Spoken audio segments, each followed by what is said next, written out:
Hello everyone, welcome back to my YouTube channel lifestyles break the hurdle. तो जैसे कि आप सभी को पता है, आपका एसएससी स्टेनोग्राफर 2025 का स्किल टेस्ट अपकमिंग मंथ्स में होने वाला है। सो काफ़ी बच्चों की रिक्वेस्ट थी कि स्किल टेस्ट की स्ट्रेटजी हमें प्रोवाइड कीजिए, और जो बच्चे 80 टू 90 वर्ड्स पर मिनट पर लिख रहे हैं वो किस तरीके से अपनी एक्यूरेसी और स्पीड को अच्छा कर सकते हैं।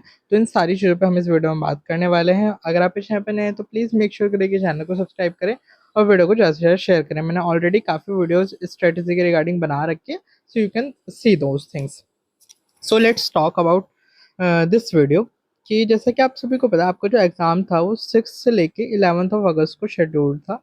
ठीक है, और उसे हुए ऑलमोस्ट आपका 2 मंथ्स होने वाला है। In October it will be around 2 months. So अब 2 महीने हो चुके हैं, तो अप्रॉक्सीमेटली अगर हम बात करें तो एसएससी का जो ट्रेंड रहा है वो दिसंबर से जनवरी के बीच में हो सकता है मोस्ट प्रोबेबली आपका जो स्किल टेस्ट है वो करा लिया जाएगा। एज ऑफ नाउ जिस हिसाब से चीज़ें चल रही हैं, ऑल्दो हमें भी पता है कि काफ़ी सारी प्रॉब्लम्स एसएससी में चल रही है, तो अब उस चीज़ के ऊपर इस वीडियो में अगर मैं बात करूंगा तो वही है कि कोई मोटिव नहीं बनता है। तो उस चीज़ों को प्लीज़ साइड में रखते हैं। We will just talk about the think कि हाँ भाई, स्किल टेस्ट अगर हमें अपेयर करना है तो हमें क्या क्या चीज़ें ध्यान रखनी है और किस तरीके से आप अपने ऊपर काम कर सकते हैं, और कहीं ना कहीं आप एज ले सकते हैं उन सारी चीज़ों से करके। तो बात करते हैं क्या क्या चीज़ें जो बेसिक हैं वो आपको ध्यान रखने की ज़रूरत है। तो सबसे पहले जो भी बच्चे एक्यूरेसी में लैक कर रहे हैं उनके लिए है कि यार देखो, हमेशा याद रखना, मैंने ना काफ़ी वीडियो में बोला है, स्पीड नहीं होनी चाहिए, आपकी एक्यूरेसी फर्स्ट होनी चाहिए। एक्यूरेसी पे सबसे ज़्यादा ध्यान दो। अगर आप एक्यूरेट लिख रहे हैं ना और थोड़ा बहुत स्पीड में डिफरेंस भी है ना, तो आप कहीं ना कहीं मैनेज कर लोगे। मान लो आपको 100 वर्ड्स लिखने हैं, ठीक है, और अगर मान लो आपकी एक्यूरेसी है कि आप सिर्फ 80 शब्द ही सही लिख पाते हैं, बट आप 100 वर्ड्स एक साथ लिखने की ट्राई कर रहे हो, बट क्या हो रहा है कि आपने स्पीड के चक्कर में ना पूरा गेम जो है वो ख़राब कर दिया। और मैक्सिमम बच्चों का यही प्रॉब्लम होता है कि वो एक्यूरेसी के ऊपर बिल्कुल ध्यान नहीं देते हैं। और मैं हमेशा से बोलता हूँ, from the first day of this channel, मैंने जब भी स्ट्रेटेजी की बात की है, जब भी स्किल टेस्ट के रिगार्डिंग बात करी है, मैंने हमेशा एक ही चीज़ बोली है कि accuracy first, speed comes second. So इस चीज़ का हमेशा ध्यान रखो कि आपको सबसे ज़्यादा जो काम करना है वो एक्यूरेसी के ऊपर करना। अब बात करते हैं कि एक्यूरेसी किस तरीके से इम्प्रूव की जाएगी, उसे हम सेकंड पार्ट में डील करेंगे। पहले हम बात करते हैं कि जो सबसे मेन क्वेश्चन था कि हम अगर अगर हम कम स्पीड पे लिख रहे हैं तो कहीं ना कहीं हम उस चीज़ को आगे कैसे कैरी फॉरवर्ड करें, मतलब हम स्पीड बिल्डिंग पे इस वीडियो में बात करेंगे, और उसके बाद हम उस टॉपिक पे भी आएंगे कि किस तरीके से आप एक्यूरेसी इंप्रूव कर सकते हो। तो सबसे पहले हम बात करते हैं स्पीड बिल्डिंग की। तो मान लीजिए आपको 400 का पैसेज होता है, मैं केसी की बात कर रहा हूँ फर्स्ट पेज पे, ठीक है, मतलब दोनों मिला के 840 वर्ड होते हैं। और कोई कोई जो मैगजीन है, लाइक 6 ऑफ मैगजीन जो है उन सब में मतलब 1000 वर्ड्स है। तो वो एक्सेप्शनल है, बट नॉर्मली मैं बात करता हूँ जो फर्स्ट पेज पे होते हैं 400 वर्ड्स। ठीक है। अब मान लीजिए आप 80 पे लिख रहे हैं, ठीक है। सो ये जो डिक्टेशन होगी ऑलमोस्ट आपकी, मान लीजिए कितने मिनट की होगी, आपकी 5 मिनट की डिक्टेशन हो गई। ठीक है, आप 80 पे लिख रहे हैं, बट आपको क्या करना है, अब अपने आप को पुश करना है कि नहीं यार, 80 पे तो हम अच्छा लिख ले रहे हैं।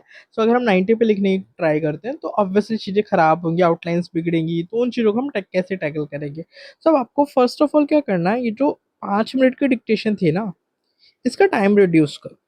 इसको पहले 2 मिनट के अंदर लेकर आओ। देखो, मैं हमेशा बोलता हूँ, धीरे धीरे बढ़ोगे ना तो बहुत आगे जाओगे, और आप जंप करने की कोशिश करोगे तो आपको बहुत प्रॉब्लम होने वाली है। सो आप जब 5 मिनट की डिक्टेशन को 2 मिनट में कंप्लीट कर, मतलब 2 मिनट में बांटते हैं, तो उसमें होता क्या है पहले हम बात करते हैं उसकी। मान लो जब 5 मिनट तक लगातार लिखते हो तो कहीं ना कहीं आपके हाथ में पेन होगा, ठीक है। और अगर आप स्पीड अचानक से इंक्रीज करोगे 80 से 90, तो आप कहीं ना कहीं बीच में परेशान हो जाओगे, इरिटेट हो जाओगे, और आउटलाइंस बिगड़ेगी। और कहीं ना कहीं अगर आप 80 पे बहुत अच्छा एक्यूरेटली लिख पा रहे थे, तो आप 90 पे उतना अच्छा एक्यूरेट नहीं लिख पाओगे, जिसकी वजह से आपको अंदर से ही फ्रस्ट्रेशन होगी, और कहीं ना कहीं आप स्पीड बिल्ड नहीं कर पाएंगे। तो हम पहले करते हैं कि टाइम को रिड्यूस करते हैं कि 2 मिनट की डिक्टेशन लिखें। अगर हम 2 मिनट की डिक्टेशन लिखते हैं ना, तो वहाँ पे अपने पूरी जान लगा देते हैं कि हाँ यार, 2 मिनट की ही तो डिक्टेशन है। We will try our level best कि हाँ यार, अब पूरी जान लगा दूंगा, मैं 90 पे लिख के कर देखूंगा। तो आपको सबसे पहले यही काम करना है कि आपको सिर्फ 180 वर्ड्स लेने हैं, ठीक है। 180 वर्ड्स लेके आपको 90 मिनट्स पे मार्क करके 90 मिनट्स में आपको 2 मिनट की डिक्टेशन में प्रिपेयर करनी है, ठीक है। आप इसी तरीके से करेंगे, और 2 मिनट की जो डिक्टेशन है उसे कम से कम, मैं बोल रहा हूँ कम से कम आपको 20 टाइम्स लिखना है, ठीक है। जब आप उस डिक्टेशन को 20 टाइम्स 90 वर्ड्स पर मिनट पे लिखेंगे और उसके बाद आप जाएंगे ना, उसके बाद अगर आप 80 वर्ड्स पर मिनट की कोई डिक्टेशन लिखेंगे, you will realise the difference. क्योंकि जब आप 2 मिनट की डिक्टेशन को कंटिन्यूसली 20 बार लिख रहे हैं तो ऑब्वियसली टाइम बढ़ रहा है। टाइम बहुत ज़्यादा दिया आपने 2 मिनट की डिक्टेशन में, और आपने बहुत ज़्यादा एफर्ट्स लगाए कि हाँ आप एक नई स्पीड पे काम कर पा रहे हैं। और जैसे आप 80 पे लिखने की कोशिश करोगे, देन यू विल रियलाइज कि कितना ईजी हो गया आपके लिए 80 पे लिखना। सो इस तरीके से आप स्पीड को बढ़ा सकते हैं। This is the only method जो मुझे सही लगता है। मुझे इसके अलावा मतलब वही है कि मैंने इस तरीके से बढ़ाई है, तो वही होता है ना कि मैं वही चीज़ें बताऊंगा जो मैंने अपनी लाइफ में इंप्लीमेंट करी है। तो उससे मैं कहीं ना कहीं अपने एक्सपीरियंस से बता रहा हूँ कि आप इस तरीके से स्पीड को गेन कर सकते हैं। अब हम बात करते हैं एक्यूरेसी को लेकर, कि एक्यूरेसी का भी बहुत बड़ा प्रॉब्लम आता है कि एक्यूरेसी किस तरीके से हम ठीक करें। तो एक्यूरेसी के लिए एक ही चीज़ है, देखो एक ही मैटर को, मैटर का मतलब देखो भैया, अगर तुम स्टेनो में नहीं हो तो मैं बता दो, मैटर का मतलब जो एक ट्रांसक्रिप्शन होता है हम उसे मैटर बोल देते हैं। सो एक मैटर को अगर आप 10 टाइम्स लिखते हैं तो ऑब्वियसली उसके ऊपर आपकी बहुत अच्छी पकड़ बन जाती है। ठीक है, तो कोशिश करो कि हर मैटर को आप 10 टाइम्स लिखें। I know it is exhausting, but इसके अलावा कोई ऑप्शन भी नहीं है अगर आपको एक्यूरेसी अच्छी करनी है तो। This is the only option, क्योंकि जितना आप मल्टीपल टाइम लिखोगे ना, उस चीज़ को आपकी जो मसल्स पावर होती है, जो मेमोरी मसल्स होती है, उसमें वो चीज़ें जाती हैं कि हाँ ये वर्ड्स हैं, इस तरीके से हैं, और उस पर्टिकुलर मैटर पे आपकी बहुत अच्छी जो पकड़ है वो बन जाती है। तो हमेशा इस चीज़ का ध्यान दें कि आपको मल्टीपल मैटर्स की तरफ नहीं जाना है। अगर आप एक दिन में 2 मैटर को ही करते हैं बट उसे आप 10 टाइम कर रहे हो तो it is more than enough. मैं कह रहा हूँ इस चीज़ को, ठीक है, it is more than enough. मुझे नहीं पता, काफ़ी लोग कहते हैं कि एक दिन में 50 10 10 मैटर लिखो 12 12। I will not suggest you, क्योंकि जो चीज़ मैंने करी ही नहीं है, जो चीज़ जिससे मुझे नहीं लगता कि प्रॉफिटेबल है, तो why would I suggest you. तो मेरा कहना तो इतना ही है कि देखो भाई, 2 ही मैटर करो डेली के, बट उसे रिलीजियसली करो यार।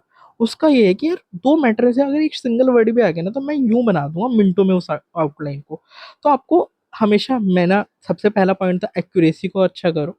एक्यूरेसी के बाद देखो हमेशा ना क्वांटिटी पे मत भागो। ठीक है, जो मोस्टली प्रॉब्लम करते हैं ना, यार हमें तो ये मैगजीन खत्म करनी है विद इन मंथ। अरे क्यों करनी है, किस चीज़ की जल्दी है?